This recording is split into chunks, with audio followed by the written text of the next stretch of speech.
ओम ओम सहनाववतु सहनो भुनक्तु सह वीर्यङ्करवावहै तेजस्विनावधीतमस्तु मा विद्विषावहै। ओम शांति शांति शांतिः। प्रातर्वैदिककर्मतस्तदनुः सद्वेदान्तसच्चिन्तया पश्चाद्भारतमोक्षधर्मकथया वासिष्ठरामायणात् सायं भागवतार्थतत्त्वकथया रात्रौ निदिध्यासनात् कालो गच्छतु नः शरीरभरणं प्रारब्धकान्तार्पितम्। तो हम लोग देख रहे थे प्रातः जो है वैदिक कर्म से ही प्रारंभ करना है, उसके बाद सद वेदांत सच्चिंतया, सद वेदांत उसका सच्चिंतन से जो है प्रारंभ करना है विचारात्मक जीवन को। तच्चिंतनम तत्कथनम तदन्योन्य प्रबोधनम, और यही जीवन शैली रहना चाहिए। सद वेदांत सच्चिंतया, वहां पर जो है सत वेदांत, इसका तात्पर्य क्या बताया था? अद्वैत वेदांत। वेदांत माने अद्वैत मात्र। सत का वो तात्पर्य कैसा जो है हम लोग निकालते हैं, सद मतलब सद ब्रह्म, इस अर्थ में तो बता दिया मैंने। वो तो वाक्य ही है। वेदांत का जो वाक्य है ब्रह्मम, ब्रह्म क्या है? सत्यम ज्ञानम अनंतम ब्रह्म इत्यादि से वहाँ जो समझ में आता है। तो ये वाक्य को सिर्फ बताने से जो है ब्रह्म सत हो गया, ये कैसा होगा? तो ब्रह्म को सत ब्रह्म, ये जो है सत वेदांत, ब्रह्म वेदांत, आत्मा, आत्मा के बारे में, ब्रह्मात्मा के विषय के बारे में जो बताने वाला वेदांत, इस अर्थ में कैसा सिद्ध होगा? सत को ब्रह्म के साथ हम लोग पर्यायवाची रूप में मानते हैं, क्योंकि सत ही आधार है जिसमें ये सब जो है अध्यारोपित, हम लोग इसको जगत को क्या मानते हैं? अध्यारोपित मानते हैं। तो सत सब में अनुस्यूत है। जैसा हम लोग जो है वेदांत पाठ में देखते हैं, घटः सन, पटः सन इत्यादि, सब में जो है सत रहता है। घट है, पट है इत्यादि, गड़ा है, कपड़ा है, वो है, ये है, सब में वो जो है इस रूप में जो अनुभव आ रहा है वही आत्मा है, वही ब्रह्म है। जो भी वस्तु हम लोग को अनुभव में आ रहा है यहां जगत में, जगत है उसमें भी सब में दो अंश है। एक तो वो जो सत अंश है, दूसरा मिथ्या अंश है। इसलिए भगवान भाष्यकार ने बहुत जबरदस्त कहते हैं, सत्यानृते मिथुनी कृत्य कहते हैं। ये जगत सृष्टि में क्या है? सत्य और अनृत दोनों जो है मिला जुला के रहता है, मिलजुल के रहता है। ये घटः सन, इसमें सत जो है घट नहीं है। सत्य जो है वो जो सन रूप में जो बताया जाता है, इस नहीं तो सन घटः, सन पटः इत्यादि अर्थ में हम लोग ले सकते हैं। वो जो सत है वो सत्य स्वरूप है, और जो घट पट इत्यादि जो भी उसके साथ संबंध होता है वो अनृत है। अनृत, मिथ्या कहो, अनृत कहो, सब एक ही बात है। तो उसके लिए उसको जो है कोई तत्व ही मानते नहीं हम लोग वेदांत में। अनृत, ये असत, ये जो मिथ्या, इसका तात्पर्य क्या है हम लोग मानते हैं वेदांत में? जैसा रस्सी में आपको सांप दिखाई देता है, वैसा यहां पर सत में, ब्रह्म में ये जगत दिखाई देता है। तो उस विषय को जो विचार, जिस ग्रंथ में विचार होता है वो वेदांत ग्रंथ है। और वो वेदांत क्या है? सद वेदांत। और उसका जो श्रुति युक्त तर्क से जब चिंतन करते हैं वो सच्चिंतन। वही जो विचार आपको जो है उसके बाद करना पड़ेगा कहाँ से? भारत मोक्ष धर्म कथया, महाभारत ग्रंथ में। महाभारत ग्रंथ में जो बताया गया कहानी है उसको छोड़ देंगे हम लोग, कहानी में जो तात्पर्य है उसको पकड़ेंगे। कहानी को छोड़ेंगे मतलब उसमें जो उपदेश मात्र है उसको ग्रहण करेंगे, ये अर्थ नहीं है। कहानी का जो तात्पर्य है उसको मात्र समझेंगे। और आगे वासिष्ठ रामायणात कहा है। ये जो रामायण है वो तो इतिहास रूप में आ जाता है, तो उसमें जो बताया गया है योग वासिष्ठ, ये जो ग्रंथ उसका एक अंग रूप में महारामायण रूप में भी जो है उसको स्वीकार करते हैं, उसको वासिष्ठ रामायण कहते भी है। तो ये जो योग वासिष्ठ है मतलब किसी को थोड़ा वेदांत में परिचय है और एक ग्रंथ को पकड़ के रखना चाहता है, तो सामान्य लोग जो है भगवत गीता को एक को रखते हैं। भगवत गीता में जो है विचार करने के लिए बहुत से विषय है, वो तो सही है, मगर जो योग वासिष्ठ में बताया गया है उस क्रम से और उस विचार शैली से जो बताना है बहुत मुश्किल है। आपको यदि ये जगत में किंचित अपि पकड़ है तो योग वासिष्ठ पढ़ने के बाद आपको वो भी छूट जाएगा। बार बार थप्पड़ मार के जो है आपको समझाएंगे, सुनो ठीक से, जबकि वो जो है राम जी को प्रेम से बताया गया है और हमको जब हम जब पढ़ते हैं वो उसको जो है थप्पड़ जैसा ही हम लोगों को लगता है। क्यों? राम जी जो है उत्तम अधिकारी थे, उनको जो है समझाने में कोई दिक्कत नहीं थे, फिर भी जो है राम जी को अवतार पुरुष रूप में जो है स्वीकार किया बिना उनको जो है मात्र एक पुरुष रूप में देख के उनको समझाने के लिए जो जो तर्क प्रयोग करेंगे वो सब वहां पर जो है हम लोगों के दृष्टिकोण में रख के पढ़ाया है। तो वो जो योग वासिष्ठ वो आपका जो है दोपहर तक का काम हो जाएगा। सायंकाल, और अभी आ गया सायंकाल, सायं भागवतार्थ तत्व कथया कह रहे, भागवत अर्थ तत्व कथया, भागवत में जो बताया गया है तात्पर्य उस तत्व को समझ के, क्योंकि भागवत को हम लोग संहिता परमहंस संहिता नाम से जो है कहते हैं। परमहंस कौन है? सन्यासी लोग। तो सन्यासी लोगों के लिए ग्रंथ है भागवत। यदि सन्यासियों को पढ़ाने वाले ग्रंथ है, और भागवते विदुषाम परीक्षा कहा गया है, विद्वान का परीक्षा किसमें होता है? भागवत में। तो वैसा वाला उत्तम ग्रंथ सामान्य विषय, भगवान कृष्ण जो है यहाँ से चोरी किया है, वहाँ से जो है वो किया है, ये छेड़छाड़ा है, ये सब जो विषय वहाँ उसके लिए लिखा नहीं होगा। तो उस हर एक में पीछे भगवान ने जो है वो जो नवनीत को हरण किए है वहाँ से, मतलब नवनीत को हरण किए है, या जो है वस्त्र को हरण किए है, यहाँ तो बगल में ही देखते हैं हम लोग। तो वस्त्र को हरण किए है मतलब क्या है? हमें निर्वाण कर दिए। निर्वाण शब्द जो है बिना कपड़ा का जो है नग्नावस्था को भी कहते हैं निर्वाण। मतलब हम लोगों को जो है हमारा स्वरूप को नंगा दिखा दिए हम भगवान, वो प्रवृत्ति है निर्वाण। और बौद्ध धर्म में निर्वाण भी मानते हैं, हमारा धर्म में भी मानते हैं, बौद्ध धर्म में उसको मोक्ष को निर्वाण ही कहते हैं वो लोग। तो भागवत में जो बताया गया वो जो तत्व है वही चिंतन होना चाहिए सायंकाल में। सायंकाल में करना है मतलब ये जो बीच में प्रातः वैदिक कर्मतः उसके अनुसार सायंकाल में जो है वहां भी आप ये वैदिक कर्मतः जोड़ना चाहिए।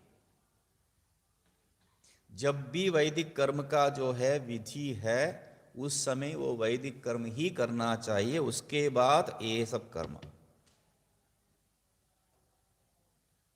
तो सायंकाल आप जो है प्रणव जप या मंत्र जाप आदि करके भागवतार्थ का जो विषय जो है उसको विचार करते रहना है। तो उसके बाद क्या है?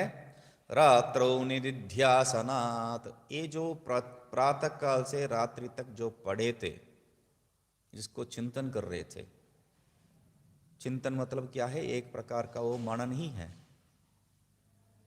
तो मनन कर रहे थे, जिसको पढ़ते वक्त जो है मनन कर रहे थे, जो श्रवण मनन जगह पे जो है, हाँ ठीक है श्रवण भी हो सकता है, श्रवण मनन के जगह पे नहीं, तो जो है आप अध्ययन कर रहे हैं, वेदांत का अध्ययन करके इसको जो है बैठ के आप अध्ययन कर रहे हैं, तो तब जो है स्वाध्याय करते वक्त तो उसके साथ साथ चिंतन होते रहता है, वो मनन हो गया है।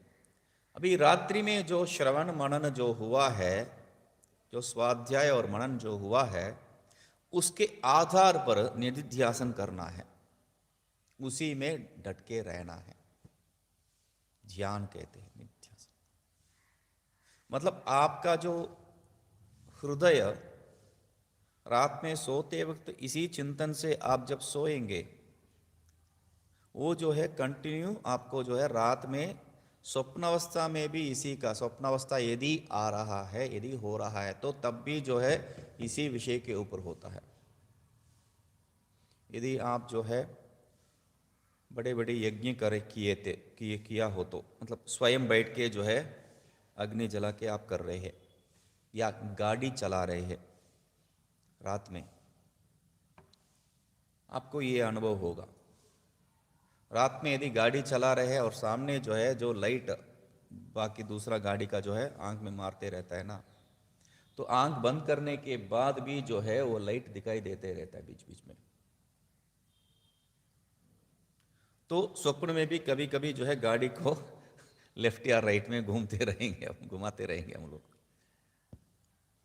तो ऐसा स्वाभाविक प्रवृत्ति, मतलब आपका जो है वहां प्रज्ञा ही नहीं है अपने बारे में, फिर भी जो है वेदांत चिंतन में ही आपका प्रवृत्ति वहां रहेगी। उसको जो है एक प्रकार का आपका स्वभाव बनाने के लिए ये सब प्रातः काल से जो है करना है, ये कह रहे हैं। जब ये स्वाभाविक हो गया है, तब वो निधिध्यासन जो है बहुत ही सरल तरह से हो जाएगा, कोई उसके लिए जो है विशेष प्रवृत्ति करने का जरूरत नहीं पड़ेगा। तो ऐसा करते क्या करना है, कालो गच्छतु न शरीर भरणम प्रारब्ध कांतार्पितम कह रहे। तो ऐसे ही इस क्रम से जो है मैं जो भी बताया गया है उसको करके मेरा काल जो है यापन हो जावे। क्या बात है, वैदिक कर्म, वेदांत चिंतन, भारत, महाभारत, रामायण, योग वासिष्ठ, भागवत, निधिध्यासन, ये बीच में खाने के लिए तो कुछ प्रवृत्ति करना पड़ेगा, वो तो बताए नहीं है।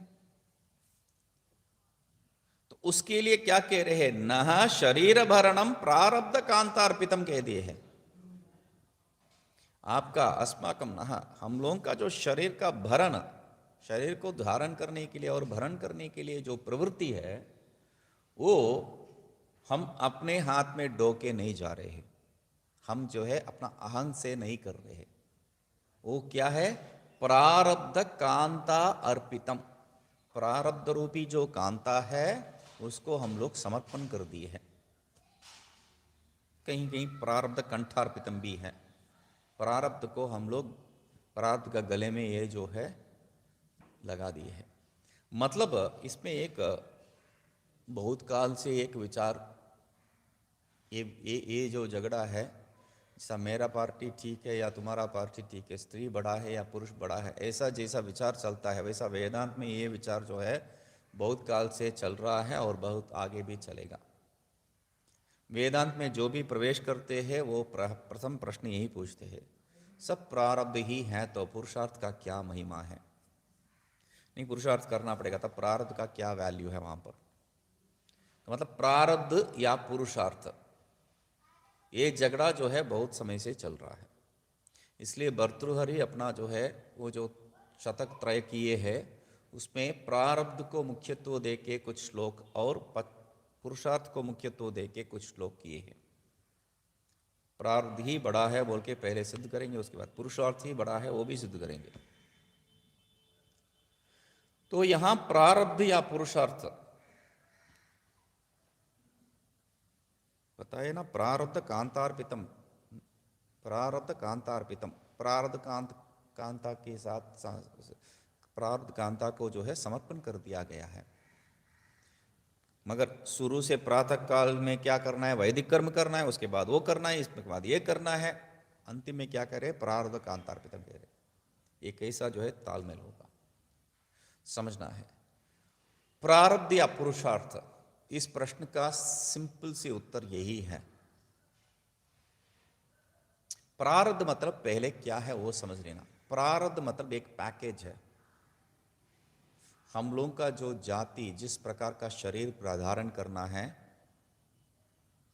और इसमें जो है कितना आयु तक हम रहना है और इसमें क्या क्या भोग करना है, ये तीनों का पैकेज है प्रारब्ध।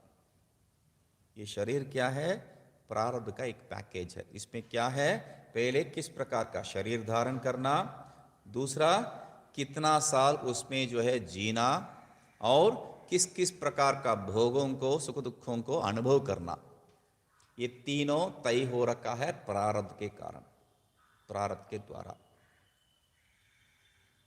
तो पुरुषार्थ का क्या महिमा है, पुरुषार्थ का कोई वैल्यू है वहां पर, है। तो क्या है वहां पर, जो भी हम लोगों का लक्ष्य है उसमें पुरुषार्थ होना चाहिए। जो भी हमारा लक्ष्य है, यदि आपको जो है ये जो दुर्वासना प्रतिकार के बारे में बताया गया है, इस दुर्वासना प्रतिकार करना है या वेदांत जो तत्व ज्ञान है उसको प्राप्ति करना है, तब आपको बाकी कुछ जो है आपके आंखों के सामने नहीं रहना चाहिए। मात्र एक लक्ष्य, उसमें मात्र आपको पुरुषार्थ करना है। और जो खाने पीने का वस्तु और उसका प्रवृत्ति और जो है पैसा का प्रवृत्ति, वो सब जो है आपका प्रारब्ध के अनुसार चलेगा ही, दूसरा रास्ता ही नहीं है। आपका जो है वह आपको बिल्कुल मिलेगा ही, सुख या दुख कुछ भी। यदि वो नहीं मिला तो सिंपल सी तर्क है, आपका नहीं है वो, आपका है तो वो बिल्कुल आपको मिलेगा। यदि वो नहीं मिला वो आपका नहीं है। ये सिंपल सी तर्क जो है हमारा प्रवृत्ति में लगाना है। तो हमारा पुरुषार्थ क्या है, जो लक्ष्य हम सिद्ध कर रखे हैं, शास्त्र पठन या जो है लौकिक पठन पाठन या जो है धन का प्रवृत्ति, जो भी हो उसमें मात्र आपका जो है ध्यान रहना चाहिए। बाकी सब जो है आपका प्रारब्ध अधीन छोड़ देना चाहिए। ये बहुत मुश्किल है, कहने के लिए बहुत सिंपल है मगर बहुत मुश्किल है, क्योंकि किसी के अधीन जो है हम रहना ही नहीं चाहेंगे। मतलब सरल उपाय वही तो है। जहाँ पर भी वृद्ध लोग रहते हैं, जिस घर में भी, वहाँ पर तो मैं सामान्य देखता हूँ, बच्चे जो है आजकल का जो व्यवहार के अनुसार कुछ विषय कहेंगे और वृद्ध सामान्य रूप से, क्या मुझे मालूम नहीं, मुझे पर मैं दुनिया देखा नहीं है क्या, ये वैसा नहीं है। आज बैंक में जाओ, सिंपल सी बैंक में जाओ, वो जो बड़ा है उस फॉर्म लेके आओ, उसका जरूरत नहीं। आजकल कंप्यूटर में हाथ में है क्या, लेके आओ।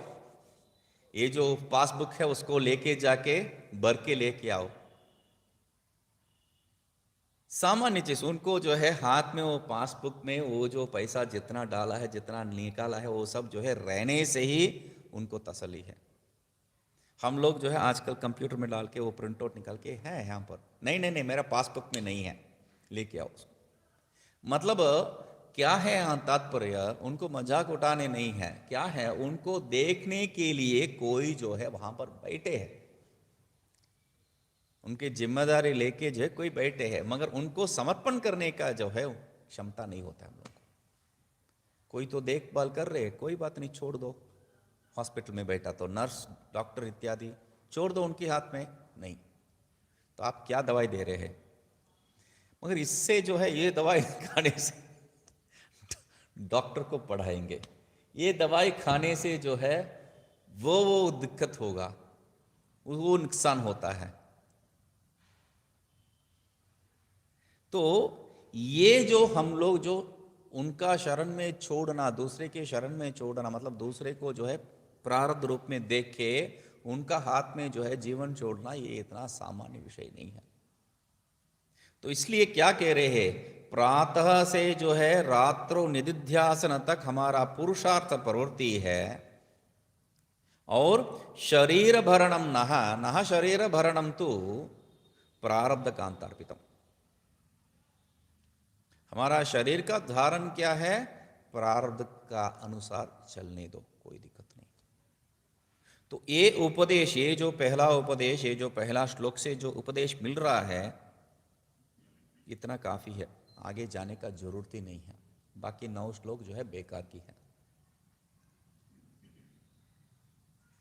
बाकी 9 श्लोक बेकार की है। इतना मात्र जो है करना है, मगर कर पाएंगे हम लोग? प्रातः उठते ही संध्या वंदनादि कर्म करना है, उसके बाद जो है ये वो मतलब पूरा दिनचर्या आपका जो है शास्त्र छोड़ के दूसरा कोई विषय में नहीं है। शास्त्र, उसके बाद शास्त्र, उसके बाद शास्त्र, मतलब कोई लोगों को जो है, जैसा यहाँ पर ही वृंदावन में ही सुना, एक काशी वाले जो है आके बताए थे, हाथ सूखा ब्राह्मण भूखा वैसा जो है, इसके बाद वो खाओ, उसके बाद ये खाओ, इस प्रकार में जो है हमारा दिनचर्या पूरा क्या है, वेदांत चिंतन से ही भरा पड़ा होना चाहिए। दूसरा किसी के बारे में जो है सोचने का समय ही नहीं होना चाहिए, समय ही नहीं होना चाहिए, समय नहीं है, नहीं होना चाहिए, ये सामान्य नहीं है। हम लोगों को समझ में आता है ये सामान्य नहीं है, ये हो नहीं पाता है। महाराज जी आप तो कह देते हैं क्योंकि आपके साथ कोई नहीं है, आप अकेले बैठे आप ये सब कर सकते हैं, सत्य वचन है। जब 2-4 के साथ रहते हैं तब जो है समझ में आता है। आश्रम आदि दूसरा जहाँ पर भी जो है लोग ज़्यादा रहते हैं, वहाँ पर आप चुप बैठेंगे तो भी आपको चुगली करने के लिए पीछे से कोई बैठे ही होंगे, वहाँ पर पॉलिटिक्स चालू हो जाता है। तो ये जो प्रातः से जो रात्रि तक जो काम और जो प्रारब्ध कांतार्पित जो विषय है, ये बिल्कुल हो नहीं पाता है। क्यों? पहला विषय ही जो है यहां पर लेके आ रहे हैं। इसमें जो है कहने का तात्पर्य क्या, अज्ञानम त्यज हे मनो मम सदा ब्रह्मात्म सद्भावनात् संकल्पानखिलानपि त्यज जगन्मिथ्यात्व संभावनात् कामं साध्य साधनाश्रम परिध्यानादजस्रं त्यज क्रोधं तु क्षमया सदा जहि बलात् लोभं तु संतोषतः अज्ञानम त्यज हे मनोमम।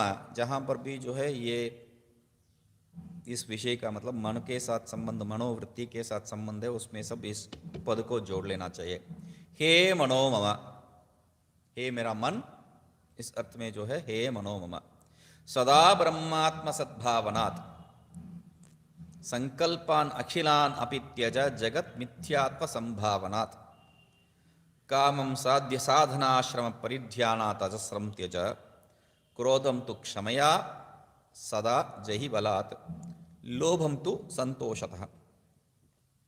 यहाँ पर जो है 4 पंक्ति में पहले 2 पंक्ति जो है वह हमारा वेदांत अनुकूल प्रवृत्ति का जो है विषय है। यहाँ पर भी वेदांत अनुकूल प्रवृत्ति का विषय है। उसके आगे ही जो है आपका वो जो दुर्वासना है उसको निवारण करने के लिए प्रवृत्ति है। पहले क्या कह रहे हैं, अज्ञानम त्यज, अज्ञान को छोड़ दो। किसको कह रहे हैं, हे मनोमम, हे मेरा मन, ये जो अज्ञान है तुम पकड़ रखे हो उसको छोड़ दो। कैसा छोड़ना है, तो उसके लिए जो विपरीत विषय क्या है, सदा ब्रह्मात्म सद्भावनात्, सदा जो है ये भावना रहना चाहिए ब्रह्मात्मा ऐक्य का। ये ब्रह्मात्मा ऐक्य का सद्भावना कैसा आपको उत्पन्न हो सकता है, ये जो प्रातः से जो है रात्रों तक जो काम करते रहे उसका संस्कार के अधीन। अभी शरीर इंद्रिय संघात से ये जो शरीर इंद्रिय ये जो समूह से हम लोगों का जो बंधन है मैं रूपी, ये जो मैं कह के हम लोग जो है इतना अहंकार करते हैं, उससे छुटकारा पाना है।